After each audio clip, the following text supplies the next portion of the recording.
I handed my late wife's camera to the clerk at the photo shop, expecting memories. The young man behind the counter, maybe 30 years old, took the old film canister and disappeared into the back room. I settled into one of those uncomfortable plastic chairs, the kind that seemed designed to make you leave quickly. But I wasn't in a hurry. At 64, I'd learned that rushing doesn't bring back what you've lost. Margaret had passed 6 months earlier. Pancreatic cancer. Fast and merciless. We'd been married 42 years, raised 3 kids on our dairy farm outside Guelph, Ontario. The camera had been hers, a vintage Canon she'd carried everywhere during the last year of her life. I'd finally worked up the courage to see what she'd photographed. The clerk emerged 15 minutes later, his face pale. He glanced around the empty shop, then leaned across the counter. "Sir, I need you to come to the back with me." Something in his voice made my chest tighten. "What's wrong?" "Please, just come." I followed him through a door marked Employees Only into a cramped development room. He closed the door behind us and locked it. His hands were shaking as he laid out a series of photographs on the light table. "I don't know what your wife was investigating, but these pictures, you need to see them.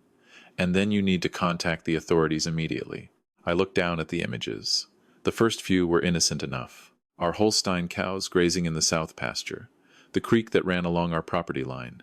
Then the pictures changed. Night shots. Taken with a telephoto lens, judging by the grain and distance. A large tanker truck backed up to the creek. A hose extended into the water. Men in coveralls operating pumps. In one particularly clear shot, I could make out the logo on the truck's side. Hartwell Industrial Solutions. My neighbor's company. "When were these taken?" I asked, my voice barely a whisper. "Based on the film type and degradation, I'd say 6 to 8 months ago." "Sir, is that your property?" I nodded, unable to speak. The creek ran through both my farm and the adjacent land owned by Gerald Hartwell. We'd been neighbors for 30 years, though I'd never particularly liked the man. He'd inherited his father's chemical distribution business and expanded it into something massive, with contracts across Ontario and Quebec. "There's more," the clerk said quietly. He showed me additional photos, close-ups of dead fish floating in the creek, wilted vegetation along the banks. One image showed what appeared to be chemical burns on the hide of one of my cows. The room spun. I gripped the edge of the table. "My wife," I managed. She was always walking the property, taking pictures of everything. I thought it was just a hobby. "Mr. Harrison." Robert Harrison. "Mr. Harrison, I'm going to make you copies of these, but I really think you should contact the Ministry of the Environment, or the police, or both." I gathered the photos with trembling hands and drove home in a daze. The farm looked different now, tainted. How long had this been happening? How many times had those trucks come in the night while I slept? How much had Margaret known, and why hadn't she told me? At home, I went straight to her office. We'd built it for her in the converted sunroom, a bright space where she could work on her freelance bookkeeping clients. I'd barely been able to enter it since her death. Everything was exactly as she'd left it. Coffee mug with a ring stain on the desk, reading glasses folded beside her computer, a cardigan draped over the chair back. I started searching through her files. It took me 3 hours to find what I was looking for. A folder labeled Water Quality. 2024 hidden in a drawer beneath old tax returns. Inside were dozens of pages, handwritten notes in Margaret's precise script. Dates, times, observations. She'd been documenting something for months. March 15. Dead minnows in creek below Hartwell property line. Count, approximately 40. April 3. Chemical smell near North Pasture. Noticed during evening walk. Cows avoiding creek water. April 22. 3 cows showing skin irritation. Bella, Daisy, Moonbeam. All graze near creek regularly. The entries continued, becoming more detailed and concerning. She'd collected water samples, taken them to a lab. The results were paper-clipped to her notes. I'm not a scientist, but even I could understand the highlighted sections. Trichloroethylene, 847 parts per billion. Recommended maximum, 5 parts per billion. Benzene, 623 parts per billion. Maximum, 5 parts per billion. Heavy metals, far exceeding safe limits. Our water was poisoned. Had been for months. I felt sick, We drank from a well, thankfully, not the creek, but the cows. The cows drank from it every day, and those cows produced milk that went to the dairy cooperative, which meant, dear God, how many people had consumed contaminated dairy products? My hands shook as I continued reading. Margaret had documented everything with the thoroughness she brought to all her work. She'd even noted which direction the wind was blowing on nights when she heard unusual truck noises. Then I found the letter, dated 2 weeks before her diagnosis, addressed to the Ontario Ministry of the Environment, never sent. In it, Margaret detailed everything she'd discovered: the illegal dumping, the poisoned creek, the health risks to livestock and potentially humans. She'd planned to mail it after gathering just a bit more evidence, but then the cancer came, fast and brutal, and the letter had stayed in her desk drawer. I sat in her chair as the afternoon light faded, feeling the full weight of her absence. She'd been trying to protect people, to do the right thing, and I'd been completely oblivious, worried about milk yields and equipment maintenance while she'd been waging a solitary battle against corporate pollution. The next morning, I called my lawyer. Patricia Chen had handled all our farm's legal matters for 20 years. She listened without interrupting as I explained everything. Robert, you need to report this immediately. I can help you contact the MOE and the local police. There's more, I said. I want to know if Margaret's cancer, if it could have been caused by exposure to these chemicals. Silence on the other end. Then, that's impossible to prove definitively. But the chemicals you described are known carcinogens. If she was regularly collecting samples, taking photographs near contaminated areas, I want Hartwell held accountable. Then we need to move carefully and thoroughly. Can you bring me everything Margaret documented? I spent the afternoon photocopying every page, every photograph, every test result. That evening, my oldest daughter, Caitlin, called from Toronto. She was a corporate lawyer, successful, always busy. Dad, I heard from Patricia Chen. She said you're planning some kind of environmental complaint against the Hartwells? Planning? I'm doing it. Your mother discovered they were poisoning our creek, probably killing our cows. Maybe even... Dad, stop. Just stop and think about this. Something in her tone made me pause. What do you mean? Gerald Hartwell is one of the wealthiest men in Ontario. His company has an army of lawyers. You're 64 years old, running a small dairy farm that barely breaks even. Do you really want to start a war you can't win? This isn't about winning. It's about what's right. It's about being practical. Look, I talked to Uncle James, my brother-in-law, married to my younger sister. He knows people who know the Hartwells. There might be a way to handle this quietly. They could offer compensation, enough to set you up comfortably for retirement. You could sell the farm, move somewhere easier to manage. Sell the farm? Caitlin, this is your mother's legacy. This is where you and your brother and sister grew up. Mom's gone, Dad, and holding on to the farm won't bring her back. Be reasonable. I hung up, feeling like I'd been punched in the stomach. 2 days later, my son Brendan drove up from Hamilton. He worked in finance, always had a sharp eye for numbers. Dad, I've been running some calculations, he said over coffee at the kitchen table. If you pursue this complaint, you're looking at years of legal battles. Legal fees alone could bankrupt the farm. And even if you win, the property value will tank once word gets out about contamination. So I should just let them get away with it?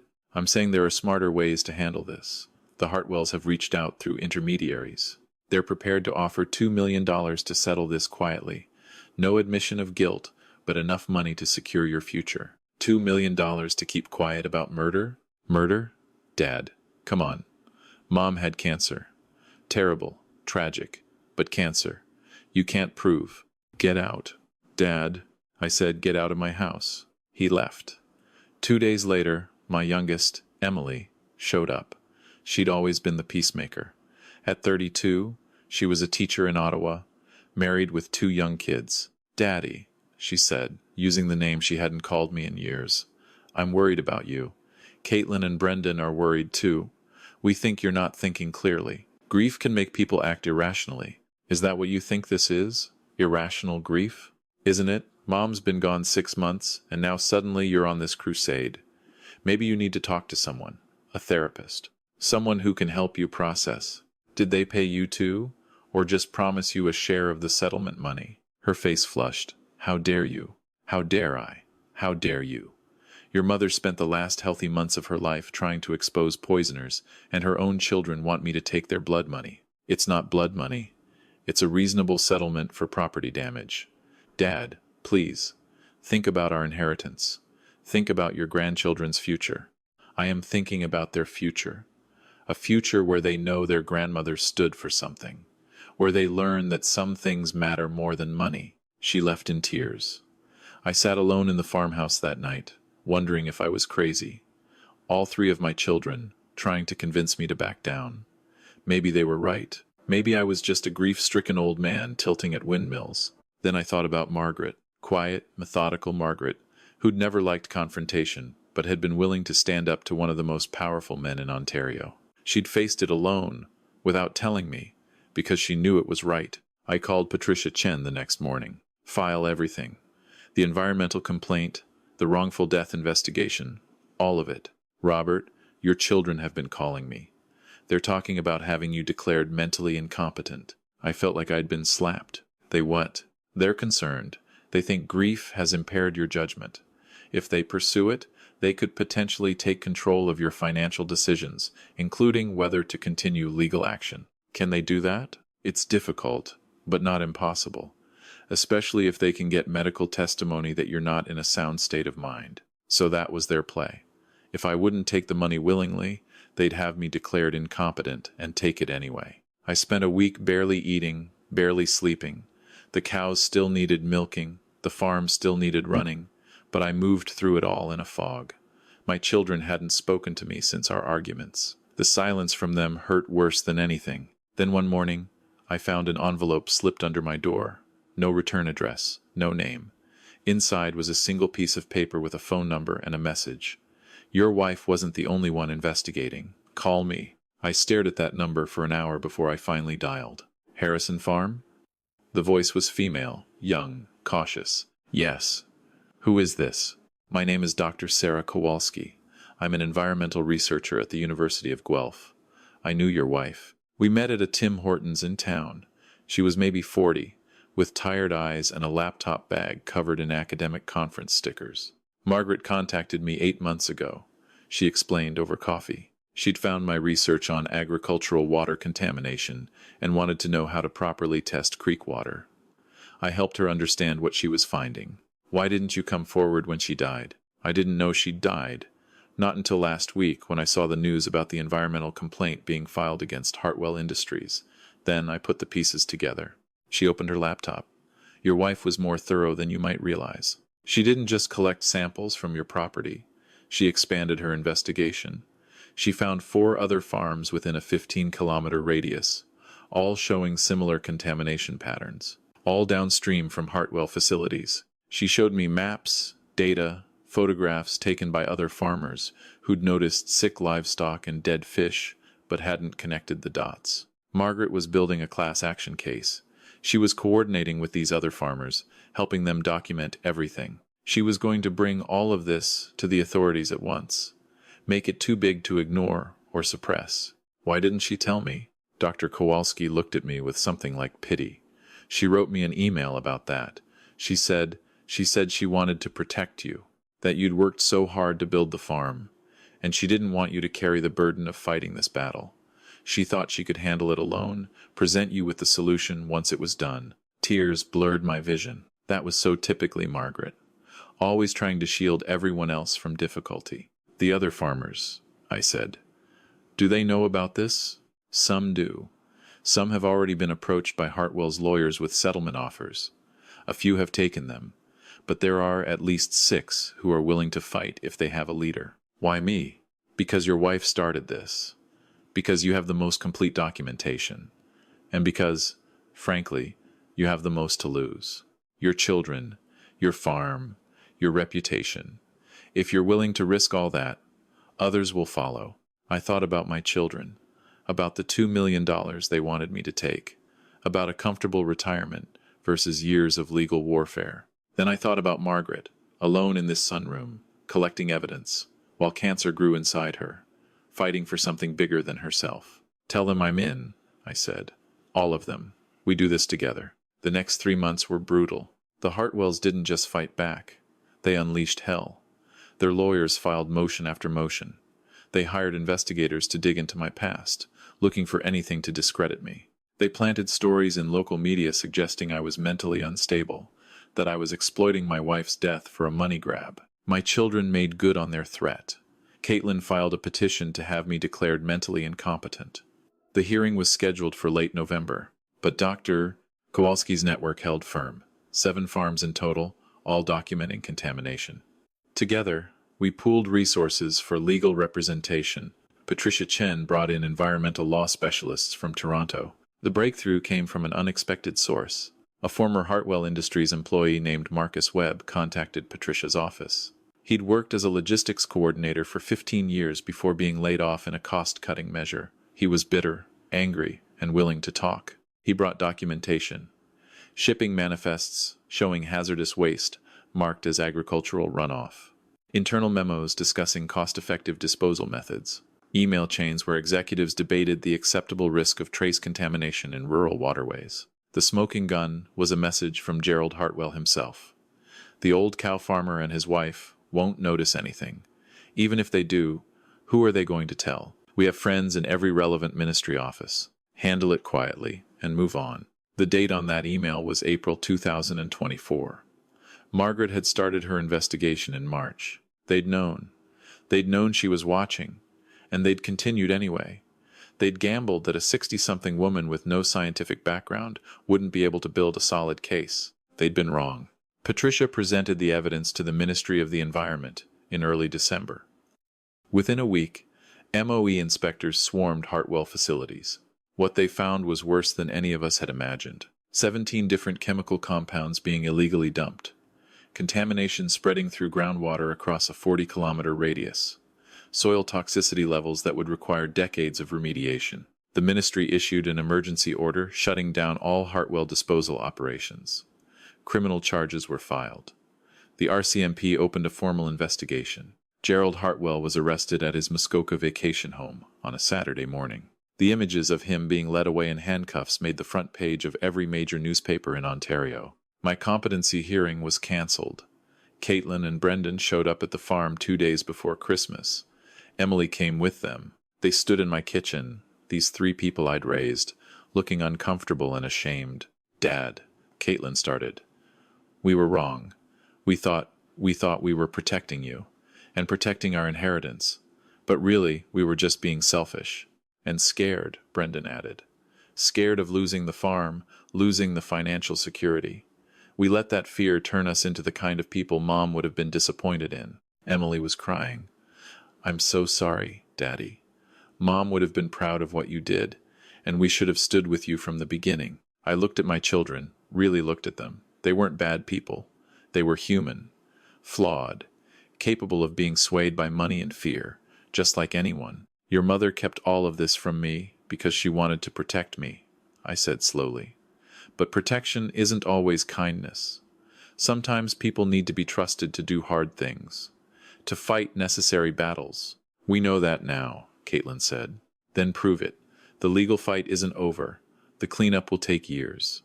The other farmers and I are pushing for criminal penalties, not just fines. We want to make sure this never happens again. I need to know you're with me, really with me." They nodded, all 3 of them. It took time, but slowly we rebuilt what had been broken. Caitlin used her legal expertise to help coordinate with the prosecution. Brendan created financial models showing the true cost of the contamination. Emily organized community meetings, helping other affected families understand their rights. The trial began the following September. Gerald Hartwell's defense team was exactly as formidable as we'd feared, but they couldn't overcome the evidence, the documents, the testimony from Marcus Webb and other former employees, the scientific data showing decades of systematic pollution. In November, Gerald Hartwell was convicted on 14 counts of environmental violations, criminal negligence, and fraud. His company was fined $127 million and ordered to fund a complete remediation of the affected areas. He was sentenced to 12 years in federal prison. The civil suits took longer, but eventually all 7 farms received compensation, enough to cover losses, fund cleanup, and continue operations. More importantly, The case led to new provincial regulations on industrial waste disposal. Stricter oversight, heavier penalties. The Margaret Harrison Environmental Protection Act, they called it. My children helped draft parts of it. I'm 67 now. The farm is cleaner than it's been in decades. The creek runs clear. Fish have returned.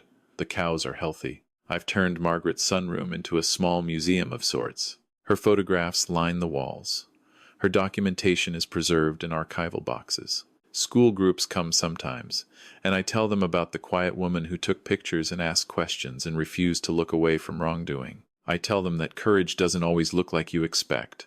Sometimes it looks like a 60-year-old woman with a camera, walking her property and taking notes. Sometimes it looks like refusing a fortune because you know in your bones that some things can't be bought. I tell them about family, too. How money can poison relationships faster than any chemical. How fear can make you betray the people you love. But also how redemption is possible if you're willing to face what you've done wrong. My grandchildren play in the creek now. They drink lemonade made with well water that's been tested and retested. They ask me to tell them stories about Grandma Margaret, and I do. I tell them she was brave. I tell them she was principled. I tell them she taught me that one person, armed with truth and determination, can move mountains. And I tell them something else, something I've learned in these past 3 years. Your legacy isn't measured in dollars or acres. It's measured in the world you leave behind, in the stands you take, in the courage you show when it would be easier to look away. Margaret left a legacy worth more than any amount of money Gerald Hartwell could have offered. She left a cleaner world, safer water, stronger regulations, and a family that learned, painfully but completely, what truly matters. Every morning, I walk down to that creek. I watch the water flow over stones that are finally clean, and I talk to Margaret, telling her about the farm, the grandkids, the small victories, and daily struggles. I like to think she can hear me. I like to think she knows that her work wasn't in vain, that her courage inspired others, that her silent investigation became a roar that couldn't be ignored. The photo shop where I first saw those pictures closed down last year. The young clerk who helped me that day, the one whose hands shook as he showed me the evidence. He comes by the farm sometimes. His name is Daniel, and he's studying environmental science at Guelph now. Says that day changed his life, made him want to do something that mattered. That's the thing about truth. Once it's revealed, once it's spoken, it spreads. It changes people. It creates ripples that extend far beyond what you can see. So to anyone out there facing a similar choice, caught between comfort and conscience, between money and morality, let me tell you what I've learned. Choose conscience. Choose morality. Every time. The money will come and go. The comfort is temporary.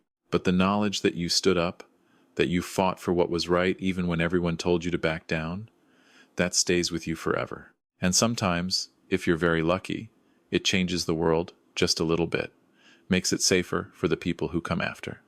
Cleaner, more just. That's what Margaret did. That's what we all should aspire to do. Stand up, speak out, don't look away. Even when it's hard. Especially when it's hard, because that's when it matters most.